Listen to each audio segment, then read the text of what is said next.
I knew something was wrong the moment she opened the door. Not because she looked different, though she did.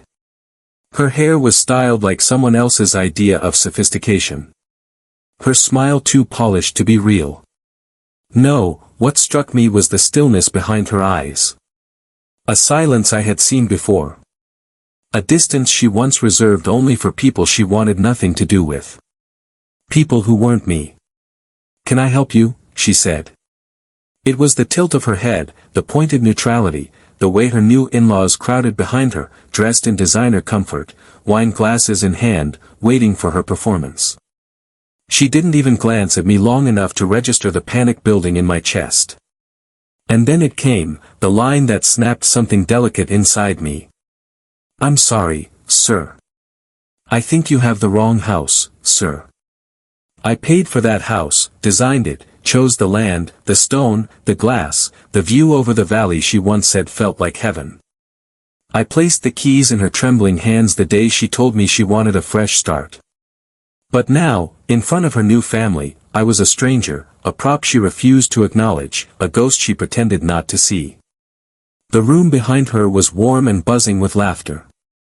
Her fiancé's mother whispered something and a ripple of polite amusement traveled through the group like they'd rehearsed it. My daughter didn't even flinch. I felt my heart beat slow, not speed up. A familiar chill spread through me, the kind that arrives right before a clean decision. I let the silence stretch as if examining her like an unfamiliar artifact. Then I simply nodded. "I see," I said. My voice didn't betray me. Not yet. I turned around and walked out. Slow, controlled, like a man leaving a funeral he finally accepted. The winter air hit my face the moment I stepped off the porch. My hands didn't shake when I reached for my phone.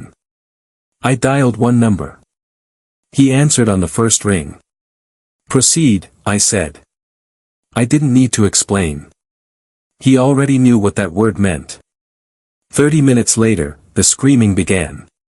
Her street was always quiet at night. Soft golden lights lining the road, expensive cars parked like trophies, the kind of silence that only wealthy guilt can afford. But behind those walls, chaos was beginning to churn. I stood across the street, leaning on my car, watching the house I built pulse with confusion. A window opened. Someone shouted her name. Another voice barked orders. The comfort they were so accustomed to was unraveling thread by thread. I felt nothing.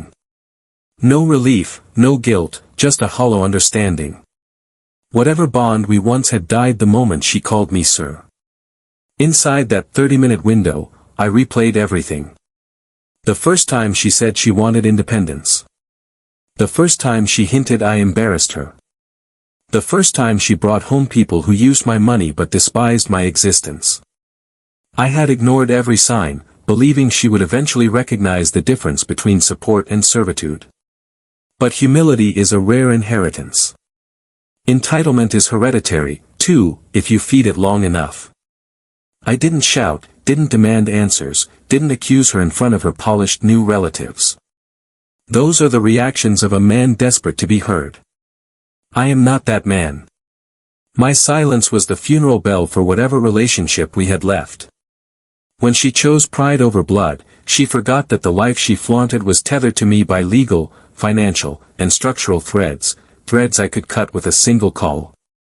So I did. I had prepared for this months ago. Not consciously, instinctively.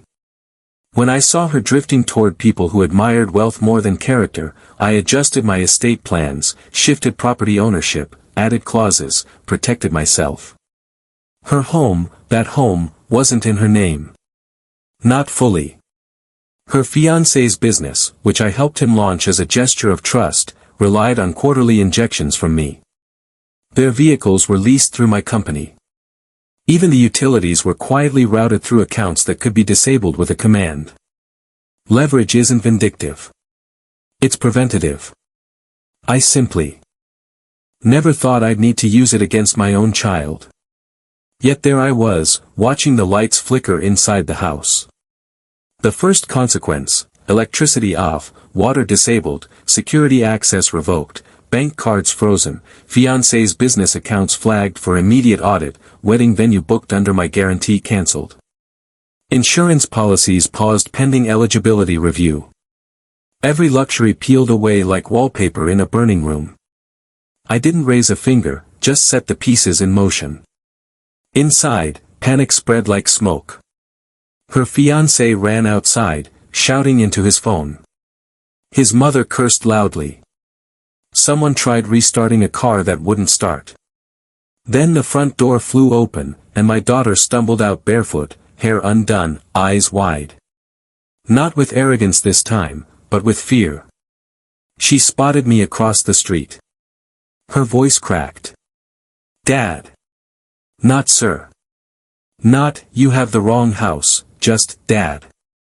The word drifted through the cold air like an overdue apology. She ran toward me, the perfect facade crumbling with every step. "Please," she said, "something's wrong. Everything's shutting down."